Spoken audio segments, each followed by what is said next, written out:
నమస్తే, welcome to #you. నేను మీ రాజేష్.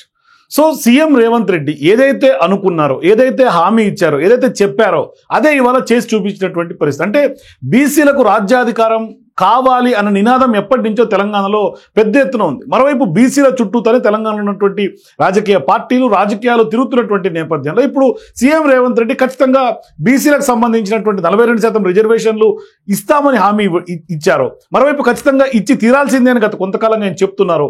ఒక వైపు ఏమో బీజేపీ, బీఆర్ఎస్ దాన్ని అడ్డుకునే ప్రయత్నం చేస్తున్నప్పటికీ కూడా వాటన్నిటిని అధిగమించి ఇప్పుడు 42% రిజర్వేషన్లకు సంబంధించినటువంటి వ్యవహారంలో ఒక రకంగా కీలకమైనటువంటి అడుగు సీఎం రేవంత్ రెడ్డి కొంత వేసినట్టుగా కనిపిస్తోంది.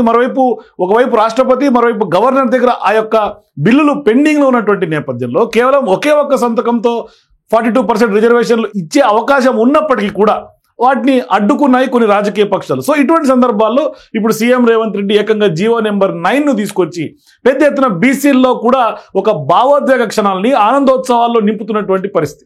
అంటే స్పష్టంగా వాళ్ళందరూ కూడా ఇప్పుడు సంబరాలు చేసుకుంటున్నారు. అంటే సీఎం రేవంత్ రెడ్డి నిర్ణయం ఖచ్చితంగా ఒక చరిత్ర సృష్టించారు, చారిత్రాత్మక నిర్ణయం అని చెప్పుకోవాలి. గతంలో ఎవరూ చేయనటువంటి విధంగా, దేశంలో ఏ రాష్ట్రంలో ఏ సీఎం చేయనటువంటి విధంగా ఇప్పుడు సీఎం రేవంత్ రెడ్డి బీసీలకు 42% రిజర్వేషన్ స్థానిక సంస్థల ఎన్నికల్లో కల్పించడం, మరోవైపు వాళ్ళకు సంబంధించినటువంటి ఈ 42% రిజర్వేషన్స్ కల్పిస్తే రాజకీయాల్లో, అట్లాగే వాళ్ళకు సంబంధించినటువంటి ఉపాధి, విద్యా అవకాశాల్లో కూడా వాళ్ళకు స్పష్టమైనటువంటి వాళ్ళకు అవకాశాలు లభించే అవకాశాలు ఉన్నాయి. మరోవైపు ఖచ్చితంగా ఇప్పుడు స్థానిక సంస్థల ఎన్నికలు ముంచుకొస్తున్నటువంటి తరుణంలో ఖచ్చితంగా స్థానిక సంస్థల ఎన్నికల్లో 42% రిజర్వేషన్లు ఇచ్చి తీరాల్సిందే. అందుకని ఇప్పుడు జీవో నెంబర్ 9ను తెలంగాణ ప్రభుత్వం జారీ చేసింది. స్థానిక సంస్థల ఎన్నికల్లో బీసీలకు 42% రిజర్వేషన్లు అమలు చేయాలని కూడా స్పష్టంగా ప్రభుత్వం నిర్ణయించింది. ఇది కేవలం ఒక జీవో మాత్రమే మనం చూడాల్సినటువంటి అవసరం లేదు. బీసీ సమాజానికి ఒక రకంగా జీవనాధారం లాంటిది. అంటే భారతదేశంలో ఏ ముఖ్యమంత్రి, ఏ ప్రధాని కూడా ఇంత ధైర్య సాహసాలతో చేయలేదు. కేవలం సీఎం రేవంత్ రెడ్డి మాత్రమే నిజంగా ఇది అమలు పరిచి జీవో ఇచ్చి నిజమైనటువంటి మగాడుగా రాజకీయాల్లో ఇవాళ నిలిచినటువంటి పరిస్థితి. అంటే హామీలు ఇవ్వడం కాదు, ఖచ్చితంగా ఈ విధంగా నెరవేర్చి కూడా చూపించగలడు అని ఇవాళ ప్రూవ్ చేసినటువంటి నిజంగా గొప్ప నాయకుడు సీఎం రేవంత్ రెడ్డి. కానీ ఒకవైపు ఇంత మంచి సదుద్దేశంతో ముందుకెళ్తున్నప్పటికీ దీని మీద కూడా కొంత కుట్రలు, కుతంత్రాలు ఉన్నాయంటూ కూడా బురద జల్లే ప్రయత్నం బీఆర్ఎస్ పార్టీ, బీజేపీ పార్టీలు, మరీ ముఖ్యంగా కేసీఆర్, కేటీఆర్లు చేశారు. కానీ ఒక రకంగా సీఎం రేవంత్ రెడ్డి చిత్తశుద్ధి ఏంటో జీవో నెంబర్ 9 ద్వారా అర్థమైపోయింది. అంటే ఈయన ప్రధానంగా ఇటువంటి వ్యవహారంలో ఆయన ఢిల్లీలో దీక్ష చేశారు, ఆ దీక్షను కూడా తప్పుపట్టారు. అట్లాగే ఢిల్లీ లెవెల్లో పోరాటం చేశారు, పార్లమెంట్లో చర్చకు తీసుకొచ్చే దిశగా పార్లమెంట్ ఆవరణలో కూడా కొంత పోరాటం చేశారు. అయినప్పటికీ కూడా వాటన్నిటికి కూడా కుట్రపూరితంగా జరుగుతోంది అనే అంశాల మీదే స్పష్టంగా సీఎం రేవంత్ రెడ్డి పైన బురదలు జల్లే ప్రయత్నం బీఆర్ఎస్, బీజేపీ పార్టీలు చేశాయి. మరోవైపు ఖచ్చితంగా మేము వ్యతిరేకం కాదంటూనే కొంత పెద్ద ఎత్తున కుట్రకు తెరలేపాయి. కానీ ఇప్పుడు బీఆర్ఎస్ పార్టీ కానీ కేసీఆర్, కేటీఆర్ లాంటి వాళ్ళు గతంలో వాళ్ళ హయాంలో బీసీలకు ఏం చేశారు, ఇప్పుడు సీఎం రేవంత్ రెడ్డి బీసీల రిజర్వేషన్లో ఏం చేశారు అంటే బీసీ రిజర్వేషన్లను అడ్డుకోవడానికి తెలంగాణలో ఈ రాజకీయ పక్షాలన్నీ కూడా వ్యతిరేకించినటువంటి వైనం. అంటే ఢిల్లీలో బీజేపీతో కలిసి ఆపడానికి ప్రయత్నించారు అనడంలో ఎటువంటి అతిశయోక్తి లేదు. అంటే ఖచ్చితంగా వాళ్ళు అనుకున్నారు ఇలా చేస్తే రేవంత్ గారి యొక్క మనోధైర్యం కానీ, లేదంటే కనుక రాజకీయంగా కొంత తగ్గే అవకాశాలు ఉంటాయని. కానీ ఎక్కడ కూడా సీఎం రేవంత్ రెడ్డి ఏ కోశాన వెనకడుగు వేయకుండా ఖచ్చితంగా ధైర్యంగా ముందడుగు వేశారు. స్పష్టంగా బీసీలకు అందరికీ కూడా అండగా నిలిచే ప్రయత్నం చేశారు. ఇది నిజమైన నాయకత్వం అని వాళ్ళ బీసీలందరూ కూడా సంబరాలు చేసుకుంటున్నటువంటి పరిస్థితి. అంటే ఒక రకంగా ప్రజల పట్ల ప్రేమ, ఏదైతే హామీ ఇచ్చారో అది నెరవేర్చి వాళ్ళకు అవకాశం కల్పించడం, మరోవైపు తెలంగాణ ప్రజలు, ముఖ్యంగా బీసీ సమాజం ఇవాళ రేవంత్ రెడ్డి గారి యొక్క తీసుకున్నటువంటి నిర్ణయానికి పెద్ద ఎత్తున ధన్యవాదాలు తెలుపుతున్నటువంటి క్రమం. మరోవైపు ఖచ్చితంగా బీసీల కోసం రాజ్యాధికారం దిశగా ఇప్పటికే తీన్మార్ మల్లన్న లాంటి వాళ్ళు గలమిప్పారు. అట్లాగే చాలా మంది బీసీ నినాదం ఎత్తుకొని మళ్ళీ కూడా ఇవాళ రాజకీయం చేయడానికి బయలుదేరుతున్నటువంటి సందర్భాలు. కానీ ఇవన్నీ సీన్ కట్ చేస్తే సీఎం రేవంత్ రెడ్డి తీసుకున్నటువంటి నిర్ణయం ఖచ్చితంగా బీసీలందరూ కూడా ఇప్పుడు కాంగ్రెస్ పార్టీతో ర్యాలీ అయ్యే అవకాశాలు ఉన్నాయి. మరోవైపు ఈ 42% రిజర్వేషన్ల అంశంలో బీజేపీ, బీఆర్ఎస్ రెండు కూడా ఇరకాటంలో పడుతున్నటువంటి సందర్భం. అంటే ఇప్పటికే కాంగ్రెస్ పార్టీకి బీసీల అండ స్పష్టంగా ఉంది. మరోవైపు ఈ నిర్ణయం ద్వారా బీసీలు ఇక చెక్కు చెదరకుండా కాంగ్రెస్ పార్టీకి పర్మనెంట్గా బీసీల అంటే వాళ్ళ కుటుంబాల్లో వాళ్ళకు రాజకీయ అవకాశాలు కల్పించడంలో ఖచ్చితంగా ఈ ఘనత ఎవరికైనా దక్కుతుంది అంటే ఖచ్చితంగా సీఎం రేవంత్ రెడ్డి గారికి.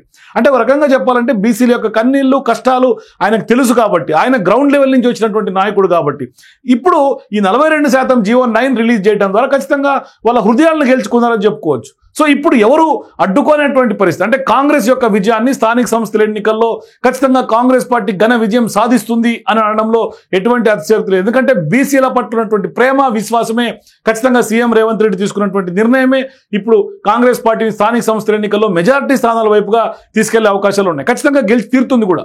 మరోవైపు ఇప్పుడు ఖచ్చితంగా కేటీఆర్ చేసినటువంటి ప్రయత్నాలన్నీ కూడా ఇప్పుడు కాంగ్రెస్ పార్టీ నాయకులు లేకుంటే రాజకీయ మేధావులు, రాజకీయ నిపుణులు వీళ్ళందరూ కూడా షేమ్ ఆన్ యు కేటీఆర్ అని చెప్పే పరిస్థితులు వస్తున్నాయి. అంటే ఒక రకంగా చెప్పాలంటే ఇటువంటి కుట్రపూరితమైనటువంటి రాజకీయాలు గతంలో 10 ఏళ్ల పాటు బీఆర్ఎస్ చేసినటువంటి ద్రోహాలు ఎవరు కూడా సహించరు. అందుకని ఇప్పుడు సీఎం రేవంత్ రెడ్డి నిజంగానే వాళ్ళ బీసీల పట్ల తెలంగాణ సమాజం ముందు హీరోగా నిలిచారని స్పష్టంగా చెప్పుకోవచ్చు. ఒకసారి జీవో నెంబర్ 9లో ఏమేమి సైటేషన్స్ ఉన్నాయో కూడా చూద్దాం. సో క్లియర్గా కనిపిస్తుంది. State of Telangana which came in existence on 2nd June 2014 was the outcome of A prolonged and determined struggle of people of Telangana to achieve the aspirations of its people. One of the cherished goals of the movement was need for inclusive growth and equitable development, particularly of the marginalized communities. In accordance with the constitutional mandate of equality and social justice, the state of Telangana recognizes the significant backward classes population and is committed to promoting their welfare, inclusion and equitable development, whereas Article 40 of the Constitution, which enshrines of the one of the directive principles of state policy, lays down that the state shall take steps to organize village panchayats and endow them with such powers and authority may be necessary to enable them function as units of self development. So ఇట్లా ఖచ్చితంగా కూడా అంటే తెలంగాణ ఏర్పడక ముందు aspirations, Telangana ఏర్పడిన తర్వాత social justice, equality ఏ విధంగా సాధ్యం అవుతుంది అని చెప్పుకునే క్రమంలో మరోవైపు జీవోలు మొదట్లో ఇచ్చినటువంటి జీవోలు తర్వాత దానికి సంబంధించినటువంటి అన్ని వ్యవహారాలు చెప్పుకుంటూనే గతంలో కులగణనకు సంబంధించి చేసి బీసీ జనాభా ఎంత ఉందో రికగ్నైజ్ చేసి అంటే అనతి కాలంలోనే అంటే GO 1 read above government have set be dedicated commission under the chairmanship of Busani Venkateshwar Rao IAS retired in the November 2024 to conduct a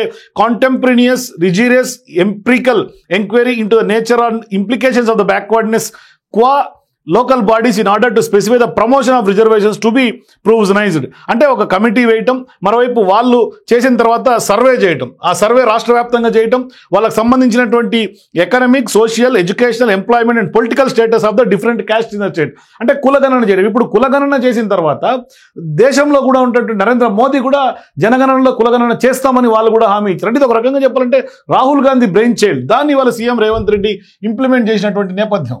అట్లాగే క్లియర్గా ఇప్పుడు స్థానిక సంస్థల ఎన్నికల్లో ఇక్కడ చూడండి, after careful consideration of the commission's recommendations and in the view of the BC population and their inadequate political representation, the government concluded that it was necessary to revise the existing level of reservation in local bodies to 42% for their welfare and advancement. The government have accepted recommendation for reservation to backward class at least 42% in rural and urban local bodies in the state. So ఖచ్చితంగా Telangana backward classes reservations of seats in rural and local bodies bill 2025 LA number bill number 4 of 2025 was passed in the both houses unanimously by all the political parties. అంటే అన్ని political పార్టీలు కూడా ఇప్పటికే అసెంబ్లీలో బిల్లును ఆమోదపరిచినటువంటి నేపథ్యంలో ఖచ్చితంగా ఇప్పుడు అర్బన్ రూరల్ బాడీ లోకల్ బాడీస్లో కూడా 42% రిజర్వేషన్లు ఖచ్చితంగా ఇవ్వాలి. ఏంటంటే ఆల్రెడీ సర్వే చేశారు, అట్లా కమిషన్ ఇచ్చినటువంటి రికమెండేషన్స్ అనుగుణంగా వాళ్ళకి సంబంధించినటువంటి అవకాశాలు, అట్లాగే వాళ్ళ సోషియో ఎకనామిక్ కండిషన్స్ నేపథ్యంలో పొలిటికల్ డెవలప్మెంట్స్, అట్లాగే రాష్ట్రంలో సోషల్ జస్టిస్ కానీ అభివృద్ధి కానీ జరగాలంటే ఖచ్చితంగా వాళ్ళకు అవకాశం కల్పించాలని కూడా 42% రిజర్వేషన్ల కోసం ఇప్పుడు ప్రభుత్వం ప్రత్యేకంగా జీవో రూపొందించడం, తర్వాత ఇప్పుడు స్థానిక సంస్థల ఎన్నికలకు సంబంధించినటువంటి నోటిఫికేషన్ కూడా త్వరలోనే అంటే కేవలం కొన్ని గంటల్లోనే వచ్చే అవకాశాలు ఉన్నటువంటి నేపథ్యంలో ఇప్పుడు ఇదొక చారిత్రాత్మక నిర్ణయం సీఎం రేవంత్ రెడ్డి గారు వేసినటువంటి ఈ అడుగుతో ఖచ్చితంగా లక్షలాది బీసీల్లో ఆనందోత్సాహాలు వెల్లివిరుస్తున్నటువంటి నేపథ్యం. ఇప్పటికే చాలా మంది పార్టీలకు అతీతంగా బీసీలందరూ కూడా ఇవాళ పెద్ద ఎత్తున సంబరాలు చేసుకుంటున్నటువంటి సందర్భం కూడా కనిపిస్తుంది. జై రేవంత్ అని ఖచ్చితంగా మా హీరో రేవంత్ అని చెప్పే సందర్భమే ఎక్కువ శాతం కనిపిస్తూ ఉంది. సో మీరు కూడా బీసీల కోసం సీఎం రేవంత్ రెడ్డి తీసుకున్నటువంటి నిర్ణయం 42% రిజర్వేషన్లు స్థానిక సంస్థల్లో ఇస్తున్నటువంటి వ్యవహారంలో ఇప్పుడు జీవో రిలీజ్ అయిన తర్వాత మరోవైపు పెద్ద ఎత్తున ఎన్నికల్లో ఎటువంటి పరిణామాలు ఉండే అవకాశాలు ఉంటాయి, సీఎం రేవంత్ రెడ్డి గారు తీసుకున్నటువంటి గొప్ప నిర్ణయం మీద మీ అభిప్రాయాలు కూడా కింద కామెంట్స్ తెలియజేయండి. For more videos please watch #.